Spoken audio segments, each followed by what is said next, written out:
सावन माह के शुक्ल पक्ष की पंचमी को नाग पंचमी के रूप में मनाया जाता है।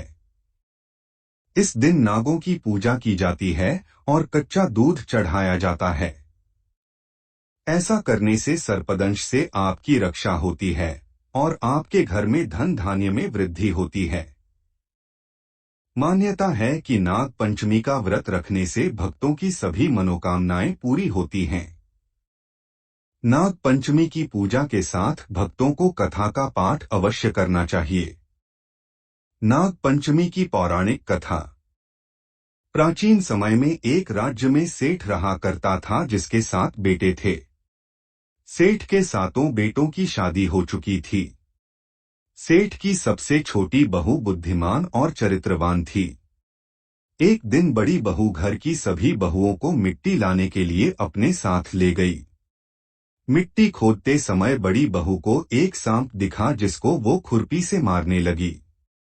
तभी छोटी बहू ने उसे रोक दिया और कहा कि इस सांप का कोई पाप नहीं है। सांप के पास जाकर छोटी बहू बोली कि तुम यहीं रुको, हम थोड़ी देर में वापस आते हैं। ऐसा बोलने के बाद सभी बहुएं घर वापस आ गईं। काम में व्यस्त होकर छोटी बहू सांप को किया वादा भूल गई। इसी बीच सांप उसका इंतजार करता रहा। दूसरे दिन जब छोटी बहू को सांप से किया वादा याद आया तब वो भागी भागी सांप के पास गई। सांप के पास जाकर उसने उसे क्षमा मांगी और कहा कि भैया मैं काम में व्यस्त होकर अपना वादा भूल गई थी।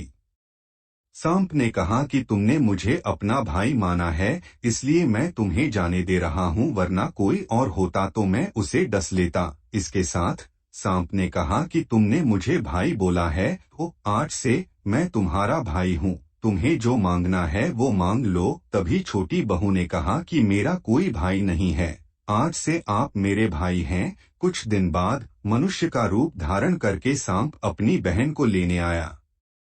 उस पर विश्वास करके घर वालों ने छोटी बहू को जाने दिया।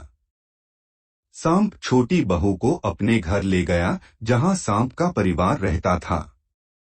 सांप के घर में इतना सारा धन देखकर बहू हैरान हो गई। एक दिन सांप की मां ने छोटी बहू को कहा कि अपने भाई को ठंडा दूध पिला देना, मगर छोटी बहू यह बात भूल गई और उसने सांप को गर्म को दूध पिला दिया, जिसके वजह से सांप का मुंह जल गया। सांप की मां बहुत गुस्से में थी मगर सांप ने उसे समझाया। थोड़ी देर बाद सांप ने कहा कि अब बहन का घर जाने का समय आ गया है। घर से विदा करते समय सांप के परिवार ने छोटी बहू को सोना, चांदी, हीरे, मोती, कपड़े और गहनों से भर दिया।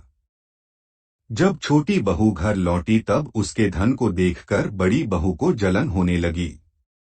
गहनों के साथ सांप ने छोटी बहू को एक हीरे और मणि से बना हार दिया था। पूरे राज्य में इस हार की चर्चा होने लगी थी। जब रानी को पता चला तब उसने ये हार मंगवाया। छोटी बहू को ये पसंद नहीं आया और उसने सांप को बुलाकर सारी बात बता दी।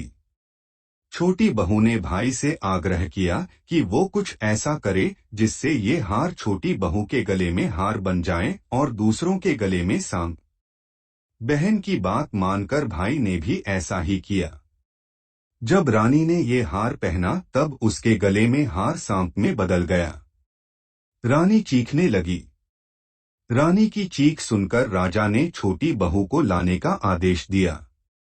जब छोटी बहू राजा और रानी के पास आई तब उसने बताया कि यह हार उसके गले में हार और दूसरे के गले में सांप बन जाता है। तब राजा ने छोटी बहू को हार पहनने के लिए कहा। छोटी बहू के गले में जाते ही सांप हार बन गया। यह चमत्कार देखकर राजा बहुत खुश हुआ और उसे धन दौलत देकर भेज दिया।